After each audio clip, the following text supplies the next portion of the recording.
Hello friends, this is Sumitra and welcome to TET Manthan. तो जैसा कि मैंने कहा था, पियाजे की थ्योरी ख़त्म होने के बाद में हम डिस्कस करेंगे पियाजे की थ्योरी से रिलेटेड कुछ प्रीवियस ईयर क्वेश्चंस को। तो इस वीडियो में हम डिस्कस करेंगे पियाजे की थ्योरी से रिलेटेड जो भी प्रीवियस ईयर क्वेश्चंस पूछे गए हैं, उनमें से काफ़ी सारे क्वेश्चंस को हम समझेंगे और प्रैक्टिस करेंगे, ठीक है। और एक चीज़ और कि लास्ट वीडियो में जो मैंने पियाजे की थ्योरी में स्टेजेस करवाई थी, उसमें बाय मिस्टेक या फ्लो में पता नहीं कैसे स्लाइड जो है वो आगे पीछे हो गई थी। तो एक जो स्टेज है आपकी कंक्रीट ऑपरेशनल स्टेज, वो उसमें रह गई थी। तो दैट्स वाई मैं उसको यहाँ डिस्कस कर रही हूँ। आप प्लीज़ अंडरस्टैंड करना, वहाँ पता नहीं कैसे ये स्लाइड आगे पीछे हो गया और वो स्किप हो गया वहाँ से, ठीक है। तो उसको हम यहाँ डिस्कस कर लेते हैं फटाफट से, फिर हम क्वेश्चंस पे बढ़ेंगे। तो कंक्रीट ऑपरेशनल स्टेज में क्या होता है, 7 to 11 ईयर्स का इस स्टेज को हम मानते हैं मूर्त संक्रियात्मक अवस्था होती है ये, जब बच्चा क्या है कंक्रीट चीज़ों के बारे में यानी उन ऑब्जेक्ट्स के बारे में थिंकिंग लगा पाता है जिनको वो देख सकता है, छू सकता है, ठीक है। लॉजिकल थिंकिंग यहाँ स्टार्ट हो जाती है बिगिन अबाउट कंक्रीट ऑब्जेक्ट। अगर क्वेश्चन में पूछा जाता है कि ऑब्जेक्ट्स के बारे में, ठीक है, थिंकिंग स्टार्ट हो जाती है बच्चे के अंदर में, लॉजिकल थिंकिंग, वो कौन सी स्टेज में हो जाती है, तो आप कहेंगे कंक्रीट ऑपरेशनल स्टेज में, ठीक है। कॉज एंड इफेक्ट का गुण बच्चे के अंदर आ जाता है, जैसे कि बोलते हैं कि भाई धूप है बाहर और धूप होने की वजह से कपड़े सूख गए। इसका मतलब क्या हुआ, धूप क्या है आपका कॉज है और उसका इफेक्ट क्या हो गया, कपड़ों पर पड़ा और वो क्या हो गया, कपड़े सूख गए। उसका इफेक्ट क्या हुआ, कपड़े सूख गए। तो धूप के कारण कपड़े सूखना क्या, कॉज एंड इफेक्ट है।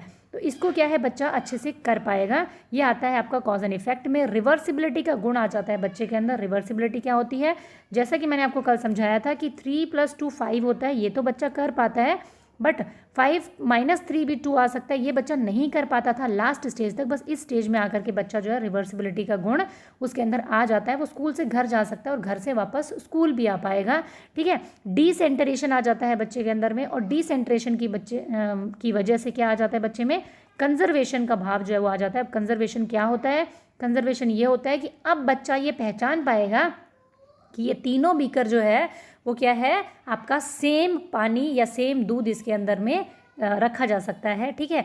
ए वाला, बी वाला, सी वाला तीनों सेम है, सिर्फ ये लंबा है और ये दोनों क्या है चौड़ाई में है। तो ये इस चीज़ को बच्चा जो है वो समझ पाएगा इस स्टेज में आने के बाद में, ठीक है। एक और अगर हम बात करें तो बच्चे के अंदर क्या आ जाता है, क्लासिफिकेशन का गुण आ जाता है। बच्चा वर्गीकरण कर पाता है, सीरिएशन कर पाता है, ट्रांजिटिविटी बच्चे के अंदर में आ जाती है, ठीक है। इसको समझते हैं क्लासिफिकेशन किस तरीके से कर पाता है बच्चा, क्या है क्लासिफिकेशन कर पाता है शेप्स के बेसिस पर, ठीक है, कलर्स के बेसिस पर वो क्लासिफिकेशन कर पाएगा। इसीलिए जब बच्चा इस स्टेज में आ जाता है तो मैथ्स में आपका क्लासिफिकेशन और सीरिएशन सिखाया जाता है। सीरिएशन कर पाता है बच्चा, कलर्स के बेसिस पे भी कर पाएगा कि कलर में एक जैसा लगा दिया, छोटे बड़े के बेसिस पे कर पाएगा, सबसे बड़ा फिर छोटा फिर छोटा फिर छोटा, इस तरीके से, ठीक है। अदरवाइज क्या होगा, जब बच्चा छोटा होगा तो क्या करेगा, पहले वाली चीज़ को पहले रखेगा, उसके ऊपर बड़ी रख देगा, उसके ऊपर फिर छोटी रख देगा, फिर बड़ी रख देगा, मतलब उसको ठीक तरीके से सीरिएशन नहीं आता होता जब बच्चा छोटा होता है। तो इस स्टेज में ये गुण बच्चे के अंदर में डेवलप हो जाता है। अब बढ़ जाते हैं क्वेश्चंस पे, ये एक स्टेज रह गई थी, ठीक है। Which of the following behaviour characteristics the concrete operational stage as proposed by Jean पियाजे। निम्नलिखित में से कौन सा व्यवहार जो है आपका वो मूर्त संक्रियात्मक अवस्था को विशेषित करता है पियाजे की थ्योरी में, ठीक है। फर्स्ट ऑप्शन है आपका hypothetico deduction reasoning, pre operational thought में आता है, ठीक है, या फिर कंजर्वेशन और class inclusion, deferred imitation, object permanence, या फिर मेक बिलीव प्ले और इरिवर्सिबिलिटी ऑफ थॉट। तो देखो, अगर हम बात करें हाइपोथेटिक डिडक्टिव रीजनिंग की, तो ये किस में आ जाता है आपका, ये आ जाता है आपका फॉर्मल ऑपरेशनल में आ जाता है, ठीक है। उसके बाद अगर हम बात करें कंजर्वेशन की, ठीक है, तो कंजर्वेशन और क्लास इंक्लूजन अभी अभी हमने पढ़ा, क्लास के वाइज वो जो है क्लास के वाइज सीरिएशन कर पाएगा, और कंजर्वेशन का जो भाव आ जाता है बच्चे के अंदर वो कॉन्क्रीट ऑपरेशनल स्टेज में आ जाता है। डेफर्ड इमिटेशन तो बच्चे के अंदर में कि कब आ जाता है, ऑब्जेक्ट परमानेंस आपका सेंसरी मोटर में आ जाता है, ठीक है। और इरिवर्सिबिलिटी ऑफ थॉट आपका किस में आ जाता है, प्री ऑपरेशनल में आ जाता है। बच्चे के अंदर थॉट को रिवर्स करने की जो क्षमता होती है वो नहीं होती है। तो आपका आंसर क्या हो जाएगा, बी हो जाएगा, ठीक है। चलिए नेक्स्ट पे बढ़ जाते हैं। क्वेश्चन नंबर 2 है आपके लिए। क्वेश्चन नंबर 2 क्या है, which of the following is Piagetian construct in the context of cognitive development of children, यानी बच्चों के संज्ञानात्मक विकास के संदर्भ में निम्नलिखित में से कौन सी पियाजे की संरचना है। स्कीमाज है, ऑब्जर्वेशनल लर्निंग है, कंडीशनिंग है, और इन्फोर्समेंट है। तो पियाजे किसके बारे में बात करते हैं, पियाजे स्कीमा के बारे में बात करते हैं। हमने पियाजे की थ्योरी में बहुत बढ़िया से इसको समझा है। पियाजे की थ्योरी में स्कीमा, एसिमिलेशन, अकोमोडेशन बहुत अच्छे से हमने लास्ट थ्योरी में इसको समझा था। Children actively construct their understanding of the world is a statement attribute to. बच्चे सक्रिय रूप से संसार की अपनी समझ का निर्माण करते हैं, ये कथन किसका है? कोलबर्ग का है, स्किनर का है, पियाजे का है, पैवलव का है। तो हम सब इसको बहुत अच्छे से जानते हैं कि ये कथन किसका है? पियाजे का है। ठीक है, अकॉर्डिंग टू पियाजे children's thinking differ in dash from adult then in. ठीक है, इन डैश। ठीक है, पियाजे के अनुसार बच्चों की सोच में अंतर होता है डैश वयस्कों की तुलना में डैश में। तो क्या होगा, मैंने आपको ये बहुत अच्छे से समझाया भी था जब पियाजे की थ्योरी मैंने स्टार्ट की थी, तो ये पॉइंट आपको अच्छे से समझाया था थिंकिंग के बारे में कि क्या बोला गया है कि अकॉर्डिंग टू पियाजे children's thinking differ in amount और काइंड में अलग होती है। जी नहीं, अमाउंट में तो बच्चे भी उतना ही सोचते हैं जितना आप लोग सोचते हैं, जितना बड़े सोचते हैं उतना ही बच्चे सोचते हैं, लेकिन ना साइज़ में अमाउंट में, ना ही साइज़ और टाइप में, काइंड और अमाउंट में क्या होगा, यहाँ आपका आएगा काइंड और यहाँ आएगा अमाउंट। क्या होगा, अकॉर्डिंग टू पियाजे children thinking differ in kind. Kind यानी प्रकार में अलग होगी। आप अपने ऑफिस की टेंशन के बारे में आपके दिमाग में थॉट होगी, थिंकिंग होगी, बच्चे के दिमाग में उसके खिलौने के बारे में थिंकिंग होगी। यानी काइंड में तो अलग है लेकिन अमाउंट में बिल्कुल वो सेम सोचते हैं। ठीक है, काइंड में अलग है लेकिन अमाउंट में क्या है, वो बिल्कुल सेम सोचते हैं। इतना ही दिमाग में आपके विचार आते हैं, इतने ही बच्चे के दिमाग में विचार आते हैं। तो आपका आंसर हो जाएगा सी आपका। ठीक है, चलिए नेक्स्ट देखते हैं। Fitting new information into existing schema is known as. Existing schema के अंतर्गत नई सिचुएशन को फिट कर लेना, उसको हम क्या कहते हैं? मौजूदा स्कीमा में नई जानकारी रखने के रूप में जाना जाता है किसको? अब देखो, fitting new information into existing schema, यहाँ पे ना तो चेंज करने की बात हुई है, ना ही मॉडिफाई करने की बात हुई है, सिर्फ जो आपका एग्जिस्टिंग स्कीमा है उसके अंदर चीज़ों को ऐड कर लेना है, न्यू इन्फॉर्मेशन को। तो मैंने आपको बहुत अच्छे से समझाया था एकोमोडेशन, असिमिलेशन और इक्विलिब्रेशन के बारे में।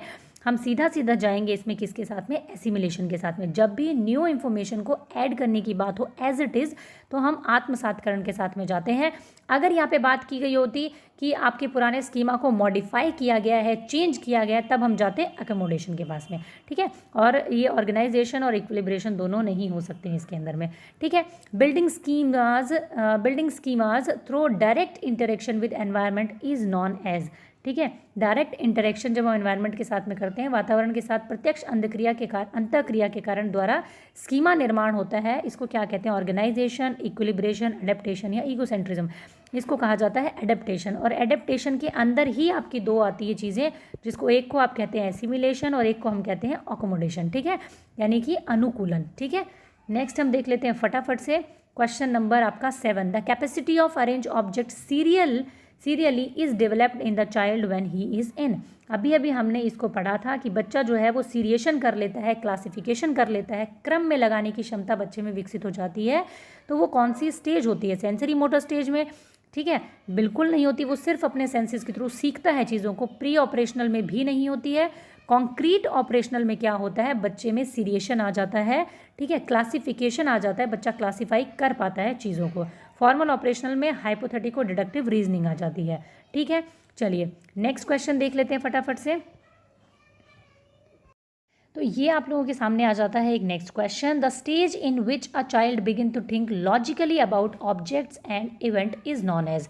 इसमें क्या पूछा गया है? वो अवस्था जब बच्चा तार्किक रूप से वस्तुओं और घटनाओं के बारे में, ठीक है, वस्तुओं और घटनाओं के विषय में चिंतन प्रारंभ कर देता है, उसको क्या कहते हैं? Pre operational stage. जी नहीं, लॉजिकल थिंकिंग तो नहीं आती प्री ऑपरेशनल में। सेंसरी मोटर में बच्चा अपने सेंसेस के थ्रू सीखता है। फॉर्मल ऑपरेशन में तो उसके अंदर हाइपोथेटिको डिडक्टिव रीजनिंग भी आ जाती है कि वो एब्स्ट्रैक्ट चीज़ों के बारे में सोच सके। यहाँ पे बात की जा रही है कि वो उन इवेंट्स के बारे में सोच सके, उन घटनाओं के और वस्तुओं के बारे में सोच सके। तो वो वस्तुएं आ जाती हैं आपकी कॉन्क्रीट ऑपरेशनल स्टेज में। ठीक है, तो बी आपका क्या रहेगा? आंसर रहेगा। नेक्स्ट क्वेश्चन पे हम बढ़ जाते हैं फटाफट से। अकॉर्डिंग टू पियाजे at which of the following stage does a child begin to think logically about abstract proposition. अब देखो साफ साफ लिखा हुआ है, कौन सी ऐसी स्टेज होगी पियाजे की जब बच्चा क्या है आपका एब्स्ट्रैक्ट प्रोपोजिशन के बारे में आपका थिंक लॉजिकली बता पाएगा। पियाजे के अनुसार कौन सी अवस्था में बच्चा अमूर्त संकल्पनाओं के विषय में तार्किक चिंतन कर पाएगा?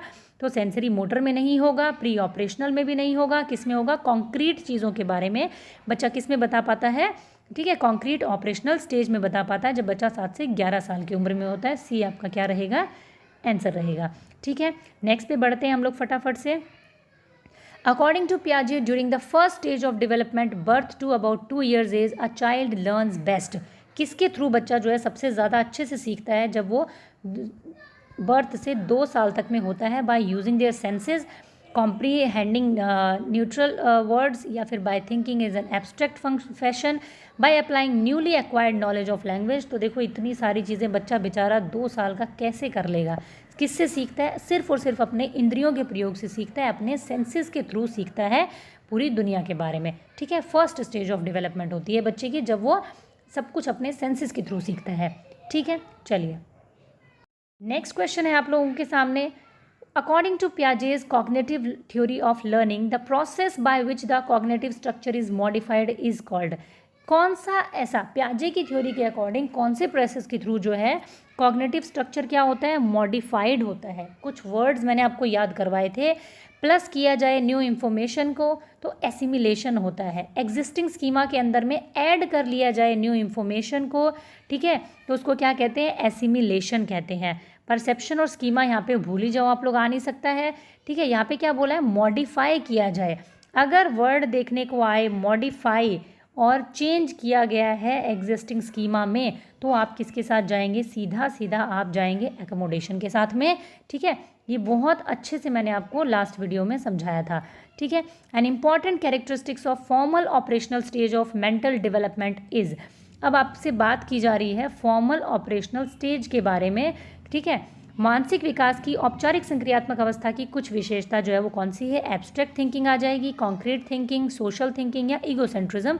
तो देखो सीधी सी बात है, फॉर्मल ऑपरेशनल में क्या आ जाती है? एब्स्ट्रैक्ट थिंकिंग आ जाती है बच्चे में। ठीक है, कॉन्क्रीट थिंकिंग तो कॉन्क्रीट ऑपरेशनल में ही आ जाती है। ठीक है, तो इसमें क्या आ जाएगी? एब्स्ट्रैक्ट थिंकिंग आ जाएगी बच्चे के अंदर, अमूर्त चीज़ों के बारे में भी सोच पाएगा वो। ठीक है, नेक्स्ट पे बढ़ते हैं। Which of the following figures correctly represent the development according to पियाजे डेवलपमेंट थ्योरी। ये आपका 2014 के आसपास का शायद पेपर 2 में आया हुआ क्वेश्चन है पियाजे की थ्योरी के बारे में, कि ऐसा कौन सा डायग्राम है जो पियाजे की थ्योरी के स्टेजेस के बारे में बताता है। ठीक है, तो पियाजे की स्टेजेस ना ऐसे जाती है, ना इस तरीके सीधी जाती है, ना ही वो डाउन में आती है। पियाजे की थ्योरी में स्टेजेस जो है वो 1, 2, 3 और 4 ऐसे जाती है, कि फर्स्ट स्टेज में बच्चा कुछ चीज़ें कर पाता है, सेकंड स्टेज में फिर बच्चा कुछ चीज़ें कर पाता है, थर्ड स्टेज में और उसके अंदर डेवलपमेंट आती है, और फोर्थ स्टेज में और चीज़ें आती है। तो ये आपका क्या रहेगा? आंसर रहेगा। ठीक है, चलिए नेक्स्ट देखते हैं क्या है। अकॉर्डिंग टू पियाजे theory which one out of the following will not influence one's cognitive development.